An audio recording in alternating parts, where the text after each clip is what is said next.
Once again, welcome back to my channel Easy and Inspire. In previous session, we have seen ripple up counter. In today's session, we are going to discuss about ripple down counter. Before going to the topic ripple down counter, let's see what is a ripple counter. Ripple counter is nothing but an asynchronous counter. See here, ripple counter is also called as asynchronous counter.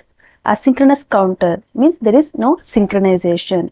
So only we are applying clock pulse to the first flip-flop. For the remaining flip-flops, clock pulse is applied from the previous output values. See here, clock pulse is applied to the first flip-flop and the rest flip-flops are clocked by the outputs of previous flip-flop. This is very important point we have already discussed in previous session. And we know n-bit ripple counter can count up to 2 power n state. Okay, we'll see what is a ripple down counter because we are having two types of counters in ripple counter. Ripple up counter we have already discussed in last session. Now it is time for ripple down counter. This slide is about ripple down counter. See, ripple down. So ripple counter is nothing but asynchronous counter. Okay, no synchronization. And down counting means we are counting from some higher value to 0. See, this is called as down counting. Ripple counter. Okay. So we know that all the flip-flops must be in toggle mode. Okay. We have already discussed this one in ripple up counter. And we know for which we are applying the clock pulse. The flip-flop for which we are applying the clock pulse is going to produce LSB bit. So this is very important. See here, we are applying clock pulse to this flip-flop. So it is going to produce LSB. Okay. So this is the block diagram of ripple down counter. So block diagram is same as ripple up counter, but in ripple up counter we have considered Q inverse as clock pulse to the next flip-flop. But in this condition, I am taking Q as clock pulse to the next flip-flop. That is the only difference between ripple up and ripple down. Okay. And one more point, 1, 2, 3. 3 flip-flops I am considering. So it is known as 3-bit ripple down counter. 3-bit. So it is going to produce 2 power 3 outputs. I'll write here. It is going to produce 2 power 3 outputs like from 0, 0, 0 to 1, 1, 1.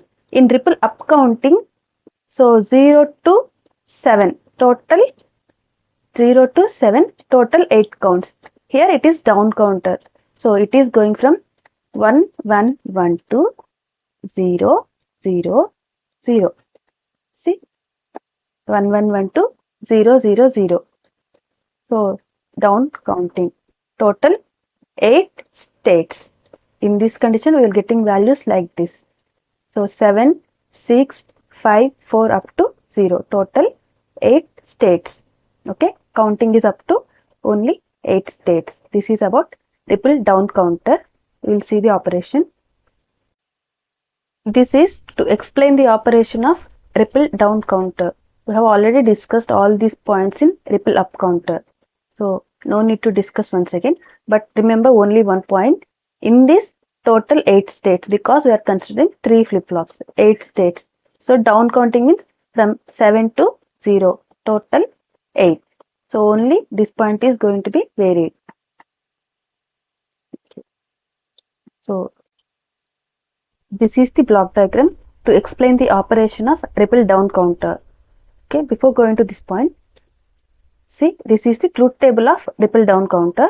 If you observe here, initially it is in reset condition. After applying first clock pulse, it is going to be 1, 1, 1. So that means 7. 1, 1, 0 means 6. 7, 6, 5, 4. So it is down counting and goes up to 0. See, 7 to 0. Total 8 clock pulses are 8 states it is going to count. And how these values are appeared, we will see. Okay, again I will explain here. If you don't know JK flip-flop toggle condition, please pay attention and listen. So it is output is going to be toggled only when J equal to 1, K equal to 1 and clock is applied to the input. So J equal to 1, K equal to 1 and clock is applied to the flip-flop, then only output is going to be toggled. So this is very important point here. Okay, toggling means output changing from 0 to 1 are 1 to 0. Okay. First of all, okay, I'll take here clock pulses Q3, right? So directly I'm writing like 3, 2, 1 and state count here. State count. So 3, 2, 1 and state count. Initially I'm taking all my outputs as zeros. 0, 0, 0. So clock pulse is 0. My outputs are zeros. So I'm taking it as reset condition. Okay.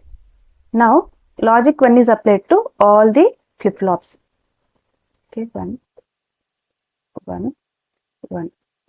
Okay, logic 1 is applied. First clock pulse is applied. See, first clock pulse is applied. I'll take one more color here. Okay. First clock pulse is applied to this one. So 1, 1 and clock pulse is applied. So output is going to be changed. See here, output is going to be changed. It is changed to 1. So output is changed to 1. So Q1 is 1. So this is Q1, right? I'm writing 1 here. Okay. Q1 is 1. Q1 bar is 0.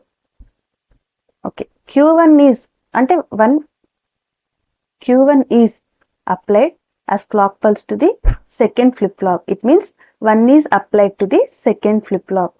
So 1, 1 and clock is 1. So again it is activated and output is toggled. So 1, 1 and 1. Then only it is going to be toggled. Output is toggled to 1. See, Q2 is 1.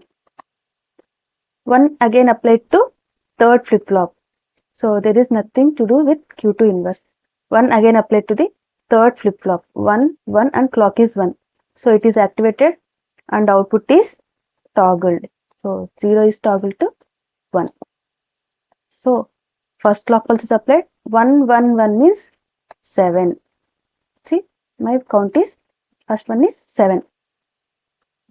Next we will see. Okay.